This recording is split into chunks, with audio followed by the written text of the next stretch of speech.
Philippe Coutinho Correia lahir pada 12 Juni 1992 di Rio de Janeiro, Brazil. Ia terlahir dari keluarga sederhana berpenghasilan rendah seperti kebanyakan warga di sana. Tempat tinggalnya terletak tidak jauh dari Stadion Maracanã yang terkenal di Brazil. Saat kecil, Coutinho merupakan anak yang pemalu, banyak menangis dan tidak pernah benar-benar bermain sepak bola bersama teman-temannya. Ia lebih suka melihat saudara laki-lakinya dan anak-anak lain bersenang-senang sambil bermain. Mereka selalu bermain bola seperti kebanyakan anak-anak di negara ini, dan tentu saja saya ingin seperti mereka. Saat usianya menginjak 6 tahun, Philippe Coutinho mulai bermain sepak bola di sebuah lapangan beton kecil di dekat rumahnya. Suatu hari, seorang nenek dari temannya melihat bakat yang dimiliki oleh Coutinho. Ia pun meminta orang tuanya untuk menyaksikan ia bermain dan mendaftarkannya ke tim sepak bola terdekat daripada membiarkan bakat Coutinho terbuang percuma di jalanan. Ayahnya pun hanya menurut lalu mendaftarkannya. Meskipun di tim tersebut Coutinho masih menjadi pribadi yang pemalu, namun sikapnya itu perlahan memudar dan Coutinho pun mampu menampilkan performa yang lebih mengesankan daripada teman-temannya di tim tersebut. Hal tersebut rupanya dilihat oleh salah seorang pencari bakat. Lalu beberapa bulan kemudian, pelatih dari klub Vasco da Gama memintanya untuk mengikuti trial bersama klub mereka. Melihat wajah-wajah baru di klub tersebut, sikap Coutinho kecil masih belum sepenuhnya menghilang.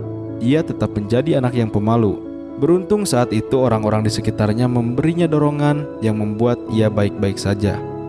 Saya menangis dan tidak ingin bermain karena saya sangat pemalu, ungkapnya saat mengenang bagaimana pertama kalinya datang ke akademi. Ia memegang ayahnya di tribun, sementara anak-anak lain melakukan pemanasan.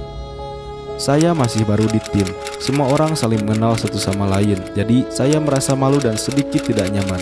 Setelah mendapat beberapa motivasi, saya baik-baik saja.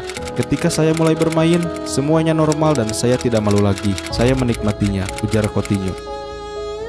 Barulah di usia 13, Coutinho menyadari bahwa sepak bola mungkin akan menjadi sumber mata pencaharian baginya dan akan melepaskan ia dan keluarganya dari jeratan kemiskinan. Penampilannya pun menjadi semakin baik, sehingga ia dipanggil untuk bergabung di skuad Brazil U14. 3 tahun berselang, akhirnya hal besar tiba. Inter Milan berani membayar $7,7 juta untuk merekrutnya. Meskipun saat itu, ia langsung dipinjamkan ke tim lamanya untuk mendapatkan lebih banyak jam bermain. Setelah 2 tahun berlalu, barulah Coutinho pindah sepenuhnya ke Inter Milan. Ia menjalani debutnya kala Inter Milan berhadapan dengan Atletico Madrid di Liga Champions. Bersama Inter, Coutinho justru kesulitan menembus starting line up. Ia malah kembali dipinjamkan ke RCD Espanyol.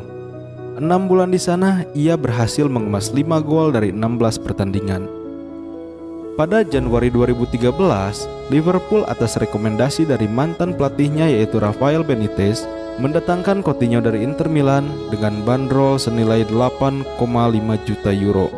Ia menjalani debutnya di Liverpool kala Liverpool menjamu West Bromwich Albion pada bulan Maret 2013 di Anfield. Di Liverpool, Coutinho menjelma menjadi pemain penting dalam skuad. Bersama Luis Suarez dan kawan-kawan, ia membawa Liverpool menjadi kekuatan yang kembali diperhitungkan di Liga Inggris. Bahkan di musim 2013-2014, mereka hampir menjadi kampiun Premier League. Namun sayang, mereka kalah selisih 2 poin dari Manchester City dan hanya finish di posisi kedua di akhir musim. Ciri khas permainan magisnya membuat dia diberi gelar Little Magician dari Brazil. Dribbling baik dan tendangan jarak jauh akurat membuat ia selalu bisa diandalkan kala Liverpool dalam kebuntuan. Di tahun itu pula, ia dinominasikan sebagai pemain PFA Player of the Year dan masuk dalam daftar pemain muda terbaik PFA. Philippe Coutinho melanjutkan prestasi hebatnya, sampai raksasa Spanyol FC Barcelona tertarik untuk mendatangkan pemain Brazil itu. Tahun 2018 menjadi tahun drama bagi Coutinho, di mana saat itu adalah masa di mana ia masih sangat dicintai oleh publik Anfield. Namun ternyata Coutinho lebih memilih untuk hengkang dan menerima pinangan Barcelona yang memang sudah lama kepincut dengan performa afiknya. Jumlah uang yang dibayarkan Barcelona pun tergolong sangat besar waktu itu, yaitu mencapai 105 juta pound atau senilai 1,9 triliun rupiah, ditambah bonus dan lain-lain senilai 40 juta pounds. Publik Anfield akan selalu mengingat bagaimana saat itu alasan Coutinho hengkang adalah karena ingin memenangkan trofi Liga Champions bersama Barcelona. Namun, mirip dengan cerita hengkangnya Torres dari Anfield, performa Coutinho di Barcelona pun tidak memenuhi ekspektasi. Ia hanya mampu mencetak 11 gol dan 54 pertandingan bersama Barcelona. Sedangkan di sisi lain, Liverpool justru mampu menembus 2 final Liga Champions dalam 2 tahun berturut-turut dan salah satunya berhasil menjadi juara. Sungguh ironi. Akhirnya pada Agustus 2019, Barcelona melepas Coutinho sebagai pemain pinjaman ke raksasa Bundesliga yaitu Bayern Munchen dengan opsi pembelian permanen seharga 120 juta euro. Di Jerman, permainan Coutinho mulai terlihat membaik. Ia membukukan 11 gol dari 38 pertandingan bersama Bayern di semua kompetisi dan ikut serta mengantar Bayern meraih treble di musim 2019-2020. Dan keinginannya untuk mengangkat trofi si kuping besar pun akhirnya bisa ia capai bersama Bayern Munchen. Namun hal tersebut tidak cukup untuk membuat Bayern Munchen mempatenkan statusnya. Di akhir musim, Coutinho harus kembali ke Barcelona. Kembalinya ia ke Barcelona memunculkan drama baru. Nyatanya Barcelona tetap berniat menjual Coutinho, namun masih belum ada klub yang serius untuk meminangnya. Bahkan setelah Barcelona menurunkan harga jual Coutinho sampai mendekati angka 43 juta euro, Barcelona masih kesulitan untuk mencapai kata sepakat dengan klub manapun. Sempat beredar rumor yang menyebutkan bahwa Barcelona berniat mengembalikan Coutinho ke Liverpool dengan opsi pemangkasan hutang senilai 43 juta euro. Namun hal itu nampaknya akan jauh dari kenyataan.